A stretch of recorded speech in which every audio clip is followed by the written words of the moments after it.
नमस्ते बच्चों। 8th class के विज्ञान विषय में आप सभी का स्वागत है।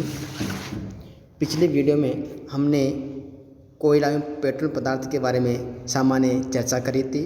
समाप्य पदार्थों के बारे में, सीमित और असीमित पदार्थों के बारे में चर्चा करी थी। आज हम कोयले की कहानी के बारे में भी चर्चा करें। कोयला का निर्माण किस प्रकार से होता है। अब हम यहाँ पर बात करें कोयले के जो अन्य अपरूप होते हैं उसके बारे में बात करते हैं। तो यहाँ पर जो कोयला है इसके अलग अलग भागों में इसको विभाजित कोक, कोलतार और कोयला गैस इसके रूप में ये प्राप्त होता है। कोक क्या होता है और इसका उपयोग किस प्रकार से करते हैं। ये एक कठोर, सरंध्र और काले रंग का पदार्थ होता है। ये कार्बन का लगभग शुद्ध रूप होता है और इसका उपयोग एक प्रकार से उद्योगों में किया जाता है। अनेक पदार्थ की सामग्री बनाने में भी इसका उपयोग किया जाता है कोक के रूप में। और इसके अलावा गोल्ड और सिल्वर के रूप में भी इसका उपयोग किया जाता है। कोलतार, इसको हम एक प्रकार से डामरीकरण कहते हैं। ये एक अप्रिय गंध वाला काला पदार्थ है। ये लगभग 200 पदार्थों का मिश्रण होता है। तो लगभग ये 200 पदार्थों का मिश्रण होता है। कोलतार के अनेक उत्पादों के द्वारा अनेक प्रकार की वस्तुओं का निर्माण किया जाता है। जैसे आप यहाँ पर देख रहे हैं कुछ दवाइयाँ, कुछ यहाँ पर पेस्ट वगैरह के रूप में, और कुछ जो अपशिष्ट हैं यहाँ पर बाल्टियों के निर्माण के लिए किया जाता है। कुछ जो सूक्ष्म जीव या जो ऑर्थोपोडा के वर्ग के जितने भी इंसेक्ट यहाँ पर हैं उनको ख़त्म करने के लिए इन कोलतार का उपयोग किया जाता है कि इसकी कुछ गोलियाँ बनाई जाती हैं ताकि वो अपने घरों में जितने भी जीव जंतु हैं, सूक्ष्म जीव हैं, वो ख़त्म हो सके। कोयला गैस और कोयला का एक प्रकार से उपयोग करते हैं। कोयले के प्रक्रम द्वारा कोक बनाते समय कोयला गैस प्राप्त होती हैं और ये कोयला जो गैस है इसका उपयोग यहाँ पर बिजली उत्पादन के लिए करते हैं। पेट्रोलियम की बात करते हैं तो गाड़ी, 2 व्हीलर, 4 व्हीलर जो भी वाहन हैं इनको चलाने के लिए किसकी आवश्यकता होती है। पेट्रोल, डीजल, केरोसिन इत्यादि ऊर्जा स्रोत की आवश्यकता होती हैं। ये सब इन पेट्रोल, डीजल के द्वारा ही ये संचालित होते हैं। ये ईंधन प्राकृतिक स्रोत से प्राप्त होते हैं जिन्हें पेट्रोलियम कहते हैं। और पेट्रोलियम आज हम देखते हैं किस प्रकार इसका उपयोग कर रहे हैं।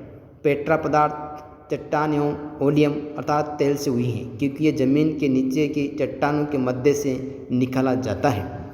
जो पेट्रोलियम पदार्थ हैं ये चट्टानों में दबे हुए होते हैं और इनको उपयोग में पेट्रोलियम कैसे बनता है तो यहाँ पर हम बात करते हैं प्राकृतिक रूप से समुद्रों में कुछ जीव जंतुओं या कुछ प्राकृतिक आपदा घटित हुई होगी। उस समय घटना घटित होने के बाद ये समुद्र के तलह में जाके बैठ गए और वहाँ पर कुछ समय के बाद सूखा या अकाल पड़ चुका। उस समय जीव जंतुओं के अवशेष के रूप में इनसे कार्बनिक पदार्थ निष्कासित हुए और ये जब इनसे यहाँ पर जीवाश्म जीवों के माध्यम से पेट्रोलियम पदार्थ का निर्माण हुआ और जब इनकी खुदाई करते हैं तब ये पेट्रोलियम पदार्थ का निष्कासन किया जाता है। इसे हम देखते हैं आजकल मशीनरों के माध्यम से ही एक प्रकार से इसका निष्कासन करते हैं। रिफाइनरी वगैरह यहाँ पर उपयोग में लेते हैं। पेट्रोलियम गैस, पेट्रोल, डीजल, स्नेहक तेल, पैराफिन इत्यादि का निर्माण इन पेट्रोलियम पदार्थों के द्वारा ही किया जाता है। पेट्रोलियम गैस बड़े बड़े प्लांट अपने देश में, अपने राज्य में, अपने ज़िले में लगे हुए हैं। आज हम इन्हीं के द्वारा अपने वाहनों को संचालित करने के लिए पेट्रोल, डीजल, केरोसिन इत्यादि का उपयोग करते हैं। प्राकृतिक गैस जो हैं इसका भी हम उपयोग करते हैं। जीवाश्म ईंधन हैं जिनका भी हम यहाँ पर उपयोग करते हैं। प्राकृतिक रूप से हमारे को ये मिलते हैं। प्राकृतिक गैसों को उच्च दाब पर संपीड़ित प्राकृतिक गैस सीएनजी के रूप में भंडारित किया जाता है। सीएनजी का उपयोग ऊर्जा उत्पादन हेतु किया जाता है और आजकल हम देख रहे हैं कि सीएनजी का अधिक जो है प्रचलन हो रहा है और इनके द्वारा छोटे बड़े वाहनों को चलाने के लिए सीएनजी का उपयोग किया जा रहा है। सस्ती होती हैं और लंबे समय तक ये इनको चला सकते हैं। लंबे समय का अर्थ है कि आप जब यात्रा करते हैं तब ये उपयोग में हम लेते हैं इनका सीएनजी का। कम पैसे में इसका उपयोग करके हम लंबी दूरी तय कर सकते हैं। ये प्रत्येक देश, राज्य, जिलों में इनके प्लांट लगे हुए हैं और इनके प्लांट के द्वारा आज हम जैसे पेट्रोल पंप पर रहते हैं उसी प्रकार सीएनजी पंप हैं। ये ऊर्जा के साधन हैं जो धीरे धीरे एक प्रकार से इनका रूपांतरण हो रहा है, क्योंकि सीमित संसाधन होने के कारण हम ऊर्जा के स्तरों का जो समस्या है उनका सामना करना पड़ रहा है।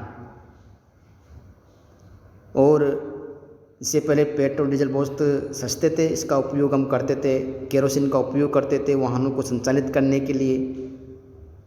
हम यहाँ पर जो भारत देश की बात करते हैं तो ये पूर्व भाग में, उत्तर भाग में, दक्षिणी भाग में चारों यहाँ पर जो उसकी दिशाएं हैं इसमें पेट्रोलियम पदार्थों के राजस्थान, उसी के पास में महाराष्ट्र, केरल, कर्नाटक भाग इसमें बता रखे हैं। तो इसी के द्वारा यहाँ पर हम उसका उपयोग करते हैं। सीएनजी का उपयोग हम करते हैं किसके लिए? खाना बनाने के लिए। तो आज प्रत्येक घर में, प्रत्येक परिवार के अंदर सीएनजी यानी यहाँ पर जो है एलपीजी गैस, पेट्रोलियम जो पदार्थ हैं उसका उपयोग करते हैं। आप पेट्रोल पंप का यहाँ पर एक चित्र देख रहे हैं कि किस प्रकार इसके जो है कितने पैसे का, कितने लीटर हैं, इसका रेट क्या है और इनका उपयोग करते हैं। डीजल, केरोसिन, पेट्रोल, इनका उपयोग करते हैं हम। अनेक प्रकार के जो ऊर्जा स्रोत हैं उसका उपयोग करते हैं। जैसे यहाँ पर स्टोव पुराने टाइम पे हम आज से 10-5 साल के बारे में बात करें तो अपनी गाड़ी यानी वाहनों में भी इनका उपयोग करते हैं, पेट्रोल, डीजल, केरोसिन का। और यहाँ पर आप देख रहे हैं किस प्रकार से ये लुब्रिकेंट्स जो होते हैं। ये लुब्रिकेंट क्या है? ये लुब्रिकेंट जो वाहन होते हैं उनको अच्छी तरह संचालित करने के लिए हम इसका उपयोग करते हैं। ये वैसलीन, ये भी एक प्रकार से अपन इनका उपयोग करते हैं सर्दी के दिनों में। जो त्वचा है उसको सुरक्षित रखने का कार्य करते हैं। डामरीकरण के लिए, सड़कों का निर्माण के लिए भी इनका जब पेट्रोल, डीजल, केरोसिन का निष्कासन करते हैं अंत में जो भाग बचता है ये इसका उपयोग किया जाता है। प्राकृतिक संसाधन जैसे जीवाश्म ईंधन, वन, खनिज आदि समाप्त होने वाले पदार्थ हैं अथवा सीमित हैं। इसलिए ये आवश्यक है कि इन संसाधनों का उपयोग तभी करें जब नितांत आवश्यकता हो, यानी जब आपको आवश्यकता हो तभी पेट्रोल, डीजल, जो जीवाश्म ईंधन है इनका उपयोग करना चाहिए। जब आवश्यकता ना हो तब इनका उपयोग नहीं करना चाहिए।